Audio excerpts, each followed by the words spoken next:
Hello, Union Institute and University students. Welcome. Week 2 of HCL 507, Health Informatics, Roles and Purpose. Before we get started, I think I misspoke in my week 1 video saying that there was no textbook. There actually is a textbook for the course, as you probably know now, because the reading assignments are posted in the announcement sections. And of course, the textbook is listed on the syllabus. And there are some weekly reading assignments that I want you to do for this course there. So please follow that. And one of the reasons why I guess there's a bit of confusion, and I'll just take responsibility for that, is that the course book is really just a reference. The technology that we talk about in this course is very dynamic. And it exists within a dynamic environment. And so it's constantly changing. The best place to get information, especially as it relates to health information technology and health information systems, are in real time from real time credible sources that you can find on the World Wide Web and from other sources. The thing about textbooks is that the life cycle of textbooks, it takes so long, to get a textbook published. And so by the time it gets published on a topic such as this, probably will already be obsolete. However, there are some good foundational topics and principles that you can glean from that textbook. And so hence the textbook and the suggested reading assignments for the textbook. So let me apologize for any confusion that may have caused you. So here we are, week 2 already. My goodness, you're making good progress. And in week 2, we're going to talk about the technology overview. For some of you, this could be new information, foreign information. And I want you to empathize a little bit, because when you deal with your patients or when you deal with people in your profession where you are the subject matter expert, sometimes what you say to them sounds like a kind of foreign language or new information. So as you experience this on your own, I want you to be able to empathize with your patients and with the people that you interact with every day in your profession, and see how you can help bridge that literacy gap, or at least knowledge gap, that they may have in your profession, similar to what we're doing as it relates to health technology.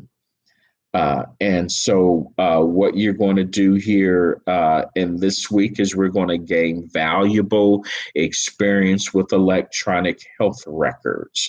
And I think you'll find here that this course is going to be a very hands-on course that will require you to actually log into an EMR system, an open source system, and complete specific EMR related patient scenarios, similar to what a medical provider, a nurse practitioner, registered nurse, medical assistant would do in a clinic or in a hospital within the normal course and scope of their job responsibilities. So there's some worldwide web resources that I want you to access. And you'll notice that these resources are coming from government sources or from academic sources. These are the same sources that I want you to use for your assignments, and the same sources that you should be going to in order to make sure that you're getting credible information from credible sources. So you'll go on healthit.gov and you'll learn all about what an electronic health record is. Sometimes you'll see these terms used synonymous: electronic medical record and electronic health record. For those of you that were with me in 506, you should have a pretty good understanding of the two.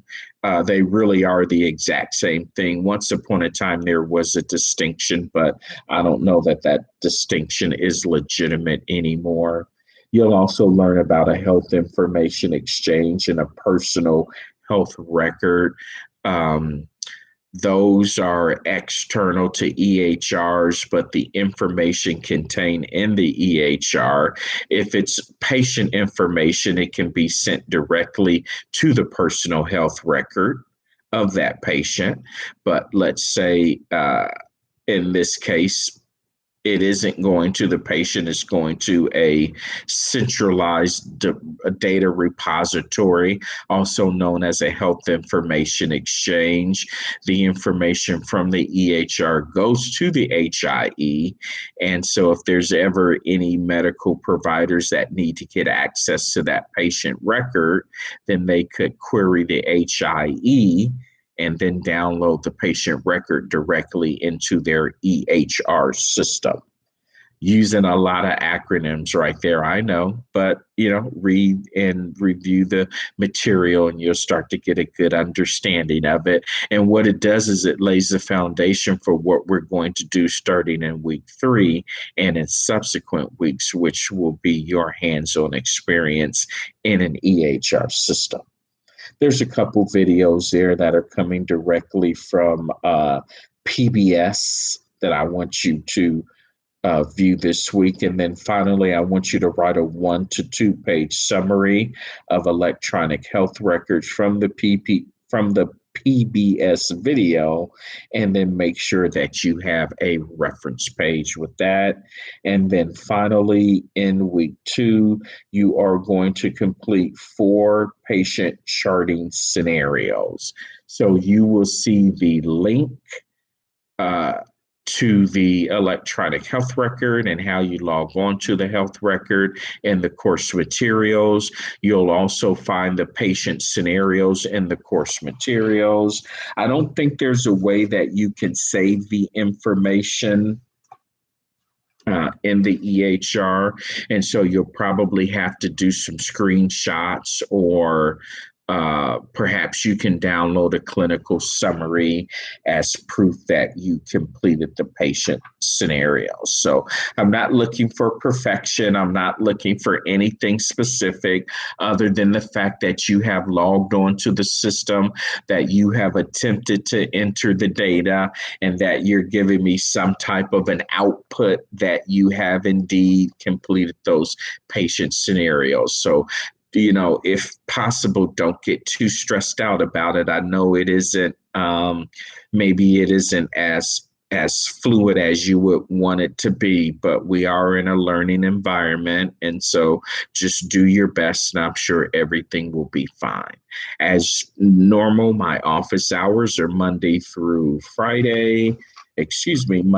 Saturday, 7 a.m. to 7 p.m. Pacific time. Please reach out to me if you need me. And if you need to connect with me on Sunday, we can set up an appointment for Sunday.